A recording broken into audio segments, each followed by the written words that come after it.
저는 지난달 은행에서 3억을 빼서 증권사로 옮겼습니다. 60평생 은행만 믿고 살았던 제가요. 왜 그랬냐고요? 은행 직원이 제게 이런 말을 했거든요. 사장님, 요즘 정기예금 금리 아시죠? 2%대입니다. 그런데 저희가 특별히 소개해 드릴 게 있는데요. 그게 바로 IMA라는 겁니다. 종합투자계좌. 처음엔 저도 의심했습니다. 또 펀드 아냐? 주식 아냐? 그런데 아니더라고요. 오늘 여러분께 제가 3개월간 공부하고 실제로 가입해본 IMA의 모든 것을 말씀드리겠습니다. 좋은 점만이 아니라 절대 가입하면 안 되는 분들도 정확히 알려드리겠습니다. 왜냐하면 제 친구 한 명이 이거 잘못 가입했다가 급전이 필요할 때 큰 손해를 봤거든요. 자, 그럼 시작하겠습니다. 여러분, IMA를 한마디로 정리하면 이겁니다. 증권사가 내 돈을 받아서 기업들한테 빌려주고 그 이자로 나한테 수익을 주는 상품. 예금이 아닙니다. 투자입니다. 그래서 은행 예금처럼 5천만 원까지 보호해 주는 거 없습니다. 이게 첫 번째 함정입니다. 많은 분들이 은행보다 이자 많이 준다며? 좋지 뭐 하고 가입하시는데요? 잠깐만요. 예금자 보호가 없다는 게 무슨 뜻인지 아십니까?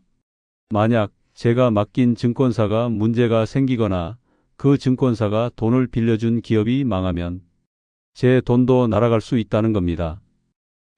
증권사가 무슨 망해요? 삼성증권, 미래에셋 같은 데는 안 망하겠죠. 근데 중소증권사는 어떨까요? 그리고 더 중요한 건 돈을 빌려간 기업입니다. 요즘 부동산 PF 부실 문제 뉴스에서 많이 들어보셨죠? 바로 그겁니다. IMA 자금 중 상당 부분이 부동산 프로젝트 파이낸싱에 들어갑니다. 그래서 제가 말씀드립니다. IMA는 예금이 아니라 투자다. 원금 손실 가능성이 있다. 이걸 명심하셔야 합니다.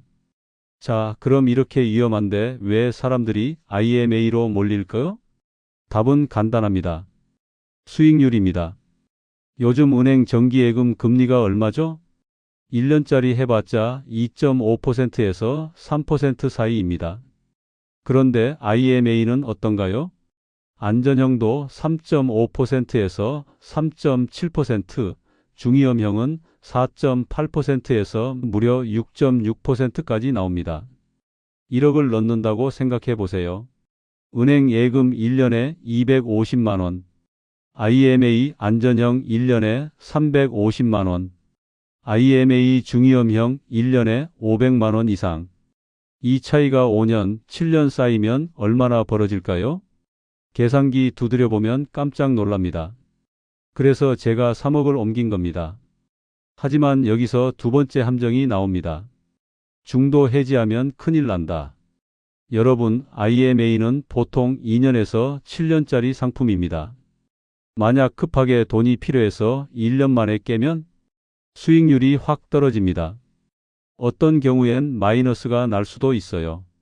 제 친구가 바로 이 실수를 했습니다. 아들이 사업 자금이 급하게 필요하다고 해서 가입한 지 1년 만에 IMA를 깬 겁니다. 그런데 해지 수수료에 중도 해지 불이익에 오히려 은행 예금보다 못한 결과가 나왔습니다. 그래서 제가 드리는 조언. IMA는 절대 쓸 일 없는 돈으로만 하세요. 자, 이제 핵심으로 들어가겠습니다. IMA 누가 하면 좋을까요? 첫째, 여유자금이 확실히 있는 분. 자녀 결혼 끝났고 집도 있고 당장 쓸 일 없는 돈 1억 2억 있으신 분. 이런 분들은 은행에 그냥 놔두는 것보다 IMA가 훨씬 낫습니다. 둘째, 은행 금리에 만족 못하시는 분. 평생 성실히 모았는데 이자가 이것밖에 안 돼?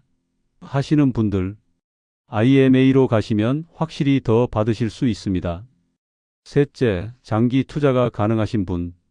최소 3년, 가능하면 5년 이상 묶어둘 수 있는 분들에게 적합합니다. 그럼 반대로 절대 하시면 안 되는 분은? 첫째, 급전이 필요할 수 있는 분. 자녀 결혼 앞두고 계신 분, 사업하시는 분, 건강이 안 좋으신 분. 이런 분들은 절대 IMA 하시면 안 됩니다. 둘째, 원금 손실 절대 못 받아들이는 분.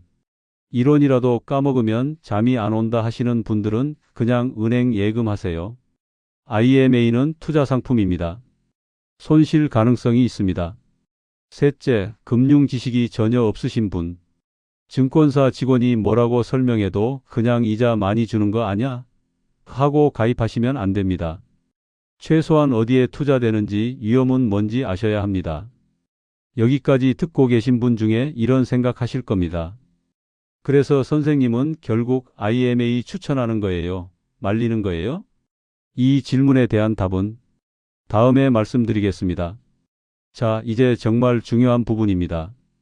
만약 여러분이 IMA를 하기로 결정하셨다면 이렇게 하세요.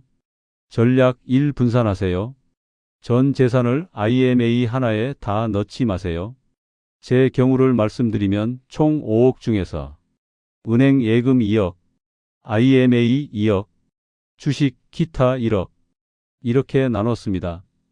전략 2 증권사를 고르세요. 아무 증권사나 가지 마시고 최소한 10대 증권사 안에서 선택하세요. 삼성증권, 미래에셋, NH투자증권, 키움증권 같은 곳들이요. 왜냐? 작은 증권사는 정말 문제 생길 수 있습니다. 전략 3 안전형부터 시작하세요. 처음 하시는 분들은 욕심내지 마시고 안전형 3.5%짜리부터 시작하세요. A, 6% 주는 게 있는데 왜? 그 6%는 위험도가 높습니다. 회사채 등급이 낮은 곳에 투자하는 겁니다. 안전하게 3.5%로 2년에서 3년 해보시고 괜찮다 싶으면 그때 중위험형 하세요. 전략 4 계약서를 꼼꼼히 읽으세요. 특히 이 부분들, 중도 해지 수수료, 투자 대상, 원금 손실 가능성, 증권사 직원이 빨리빨리 넘어가려고 하면 천천히 읽어보겠습니다 하세요. 전략 5만기를 적절히 설정하세요. 처음엔 2년에서 3년짜리로 시작하세요. 5년, 7년짜리는 너무 깁니다. 무슨 일이 생길지 모릅니다. 짧게 시작해서 만기되면 다시 생각하시면 됩니다. 자, 여기까지가 실전 전략입니다. 그런데 여러분, 제가 가장 중요하게 말씀드리고 싶은 게 하나 더 있습니다. 오늘 IMA에 대해 쭉 말씀드렸습니다. 정리하겠습니다. IMA의 장점, 은행보다 높은 수익률, 기업 금융에 투자하는 새로운 방식, 여유자금 굴리기에 좋음, IMA의 단점, 예금자 보호 없음, 중도 해지 시 불이익, 장기 투자 필수. 그래서 제 결론은 이겁니다. IMA는 나쁜 상품이 아니다. 다만 나한테 맞는지를 정확히 판단해야 한다. 은행 예금만 하시던 분들한테는 무조건 은행이 답은 아닙니다. 세상이 변했습니다. 금리도 낮아졌고 물가는 올랐습니다. 조금 더 적극적으로 돈을 굴려야 할 때입니다. 하지만 무조건 수익률만 보고 덤비면 안 됩니다. 내가 감당할 수 있는 위험인지, 정말 안 쓸 돈인지, 증권사는 믿을 만한지, 이걸 차근차근 따져보시고 결정하세요. 저는 3억을 IMA로 옮겼지만 나머지 2억은 여전히 은행에 있습니다. 완전히 안심할 수 있는 돈은 은행에, 조금 더 수익을 원하는 돈은 IMA에. 이게 제 방식입니다. 마지막으로 한 가지만 더. 증권사 직원 말만 듣지 마시고 최소한 두 곳에서 세 곳을 비교해 보세요. 같은 IMA라도 증권사마다 조건이 다릅니다. 그리고 혹시 주변에 IMA 하신 분 있으면 물어보세요. 실제로 어떤가요? 만족하세요? 직접 경험담만큼 좋은 정보는 없습니다. 오늘 말씀 여기까지입니다. 여러분 모두 현명한 선택으로 노후를 든든하게 준비하시길 바랍니다. 감사합니다. 그리고 한 가지 더. 혹시 여러분 중에 IMA 말고 다른 재테크 궁금하신 분 있으면 댓글 남겨주세요. 다음 편에서 다뤄드리겠습니다.